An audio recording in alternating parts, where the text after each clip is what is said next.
What's up, my brothers? Today I'm going to be teaching you why communication is one of the most important skills that you can learn, especially as a young man or woman, and how to communicate in the most efficient way, and most importantly, how to make others listen to what you have to say. So since I don't plan to waste your valuable time, let's get into it.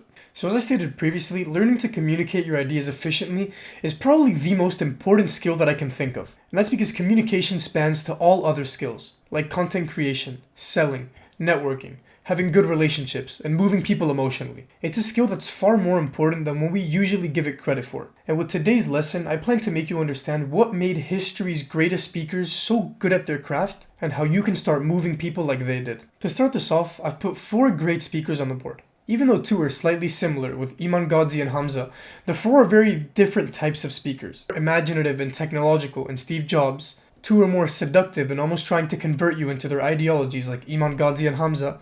And the last is a motivational speaker, very forward-looking, and Martin Luther King Jr.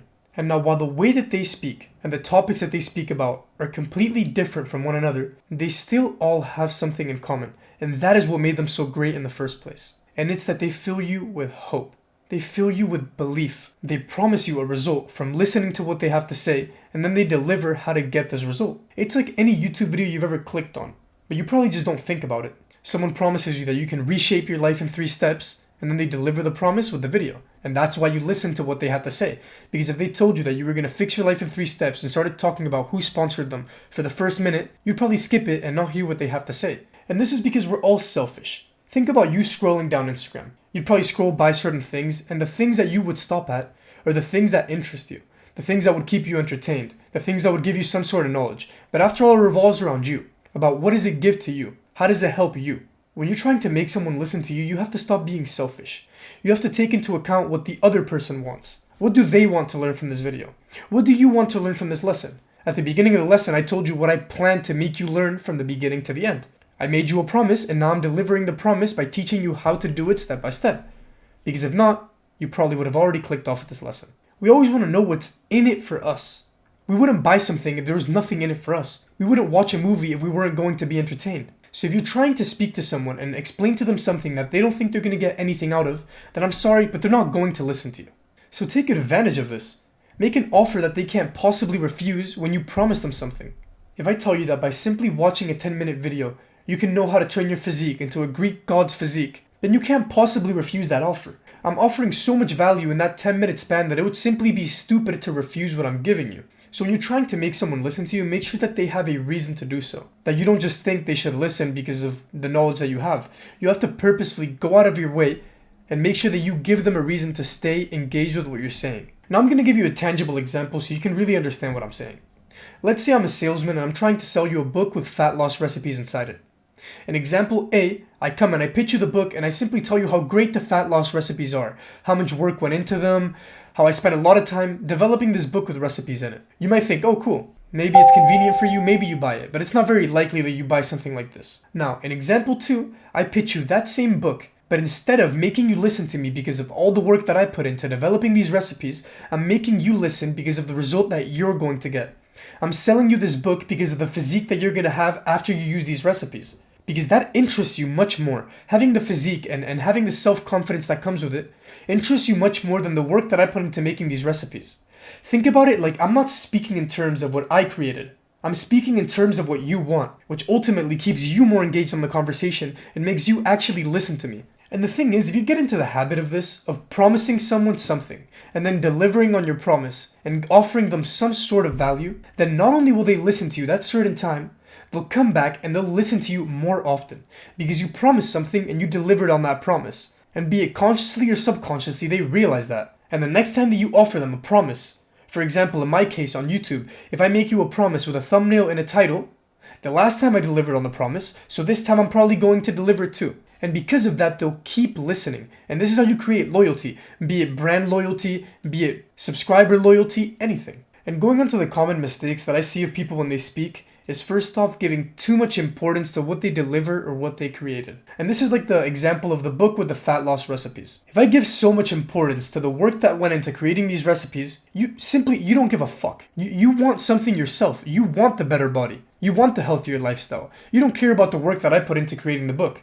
So I shouldn't speak about it. What I should speak about is in terms of you, in terms of what you're going to get from buying this book, what you're going to get from listening to me speak about how to lose weight. Because it doesn't matter what I did. If I don't speak in terms of you and keep you engaged to what you want, then you're never going to listen to me. The next is believing that someone will listen with no basis. If you haven't proved to someone who you are, shown someone that you can provide value, and made an offer that they can't refuse, then they will not listen to you. If you haven't gone out of your way to make the person realize why they should be speaking to you and why they should be listening to what you have to say, then it's less probable that they will. And the last, and this is probably the one that stresses me out the most, is not practicing your speaking. All other skills in life, we don't believe we're going to be good off the start, so we practice them. We practice walking, we practice trading, like people in the server, we practice everything. However, we just think we have this God-given ability to speak and communicate, when in reality, we're pretty bad at it when we start off. When I made my first YouTube video, I couldn't look at the camera with a straight face and explain my points.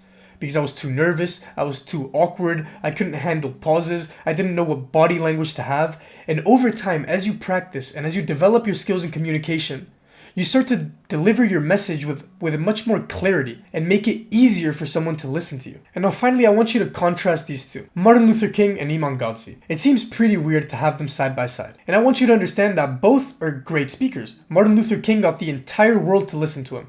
Imam Gadzhi gained millions of subscribers in I don't even know how many months, but an unbelievable feat no matter what it was. But somehow they still speak about such different topics and in such different ways, speak with different body language, with different tone, with a different style, with a different vocabulary, but yet they're both still great. Everyone has a different style of speaking, and if you try to emulate it, you're gonna come across as somebody that you're not. If I'm trying to film this video and speak to you as if I'm Martin Luther King Jr., you're gonna think, who does this guy think he is? Because that's not my style, that's not who I am, and that's not the way I naturally speak. Meaning that I don't come off as genuine. So what you can do is get these great figures and great speakers, and great persuaders, and see the good traits that they have. Because you can break down figures like Tony Robbins, the way he commands a whole presence of thousands of people. Phil Jackson and how he led a team of individuals. Martin Luther King and the pauses that he took in between his sentences. Everything. You can break down these little characteristics and slowly hone your speak to where you want it to be. And if you get these little characteristics and you don't try to copy someone, then what's going to happen is you're going to end up with your own personal style of speaking, which seems genuine and seems like the way that you want to speak, while still being infinitely better than the way that you originally spoke. And if we put aside the message and the offers that you have to give someone, and if we put aside the message that you're trying to portray, the worst fucking thing I can hear someone in their speech is filler words. Just by cutting out filler words, and just by making sure that you're saying what's needed and not adding unnecessary words like, the next thing I want to speak about is, this, because it's just like this, and it's literally... Film yourself for 2 minutes every day. See how you speak. See what words are necessary and what words you're simply just saying. You're just throwing out there that hold no meaning to the message that you want to portray. Film yourself for 2 minutes every day speaking and cutting out the unnecessary words and unnecessary phrases and noises that you make makes you sound so much more educated, more knowledgeable about what you speak, and overall more methodical and calm. I'm not kidding, this was the single biggest change that I added to my speak. Not using words like like, bro, makes your speech sound so much more mature, so much more developed. And the two next common mistakes which I see, which kind of go in tandem, are a lack of eye contact and a lack of connection. If you speak to someone who's constantly looking away from you, it's hard to listen to them because they seem like they're in a completely different world. Like I'm speaking to you like this and I'm almost thinking so deeply about what I have to say that I'm not connecting with you. I'm not feeling the way that you feel, so therefore I can't communicate my message as efficiently if I'm just looking around you and I seem almost nervous. I seem impatient. I seem like I don't care about that I'm talking to you. I'm just spitting out knowledge and spitting out wisdom without actually establishing a connection. And the last two, which personally I still need to work on, are the need for speed and upspeaking. And need for speed is feeling like you have to speak much faster than you really do in order to maybe sound more intelligent or knowledgeable since you can spit out 100 words an hour. But I'm going to demonstrate something to you. Even taking pauses, like the pauses that I'm taking right now while speaking to you, sound normal to you. For me, it sounds like I'm dragging on the pauses and I'm making them much longer than they need to be. But that's only me, because that's my speak and I'm overanalyzing it. But for you, it's easy to stay engaged when I'm taking pauses. Because I seem more methodical. It seems like I'm taking my time to think about what I say. And I'm more cool, calm, collected, and it seems like I'm more knowledgeable about what I'm speaking, even though I'm taking longer to say what I have to say. And finally, it's upspeaking, and this is the one that I personally struggle with the most. When you finish your sentences and you finish your words, there's two ways to do so. You can do it upspeaking, which means finishing your sentences like this, or you can do it downspeaking, which means finishing your sentences like this, ending on a lower tone compared to a higher tone with upspeaking. And what it does is it makes you sound so much more mature. It makes you sound more masculine. And some people even go as far as to say that it makes you sound submissive to end your sentences on a higher note. And this one, in my opinion, is the hardest one to incorporate into your daily speech, because you do it so subconsciously and so often that you sort of don't even realize. But if every couple of days or every day you catch yourself upspeaking and fix it for at least an hour, slowly it becomes a habit, and you'll catch yourself downspeaking more often. Now, I hope you enjoyed this video, and I hope I delivered on the promise that I gave you at the beginning of the lesson. And if you have any doubts, feel free to leave it in the comments below or even send me a message and I'll respond to you. With that said, stay strong, brothers.